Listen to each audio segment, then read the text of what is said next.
The buffer stock of NFA staple grains sitting on the shelf or warehouse for quite some time will soon be available at cost to the elderly, disabled, and indigenous people in Kadiwa centers.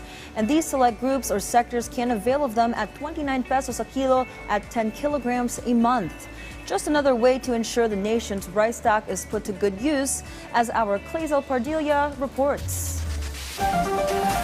Arlene, a single mother, struggles to stretch her earnings as a household helper. With the high prices of rice in retail stores and public markets, she needs to be even more resourceful. Kahit toyo lang, mantika, okay na yun. Ang bigas kasi hindi mo na basta-basta, lalo yun talaga ang pangkain ng isang buong pamilya eh. Ang ulam hindi na yan. Kahit tubig lang siguro at asin. In the price monitoring of the Department of Agriculture, imported and local rice range from 45 to 65 pesos per kilo. That is why Charlene is saving as much as she can. Dati kasi nakakabili pa ako ng 10 kilo, ganyan.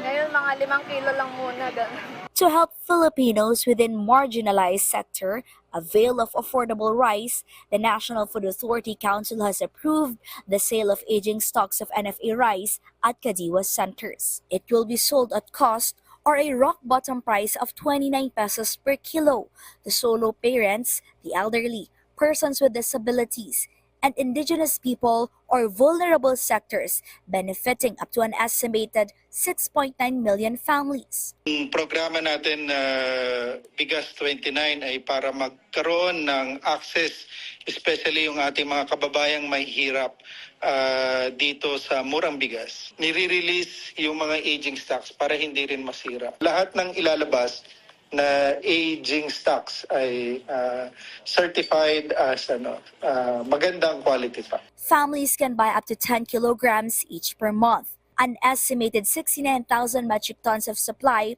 will be needed monthly. This will be sourced from the NFA's buffer stock, a part of which is also earmarked for government relief operations during emergencies or calamities. The Bigas 29 program has begun, with nationwide sales planned for July. The Department of Agriculture plans to import more than 363,000 metric tons of rice. To augment nga para dito sa programa na ito, kung sakali na hindi sapat yung magiging stock ng NFA. In conjunction with this, the DA will recommend shortening of implementation of the reduced tariff on imported rice. From 35%, tariff on imported rice went down to 15% and will last until 2028. Kasi kung masyadong matagal yung 15, maapektuhan naman yung farmers ko. Yung 6 months to 1 year or 1 year may review every 4 months, well, that was the recommendation from the industry. Yan ang suggestion ng industriya. This move is welcomed by some farmer groups, but they will still push to nail down the reduction in rice tariffs. So pagka pumasok po yung main harvest bandang last quarter of this year, and then imports will be cheaper, di ba? Presumably, and because of the world prices probably declining and the lower tariff. So we're very concerned na babagsak talaga yung presyo ng palay. So marami na pong mga farmers ang lumalapit sa amin, sinasabi, yung iba nagdadalawang isip na magtanim pa. Kasi yung nga, baka malugi lang sila pagdating po ng anihan. Clazel Pardilla for the New and Better Philippines.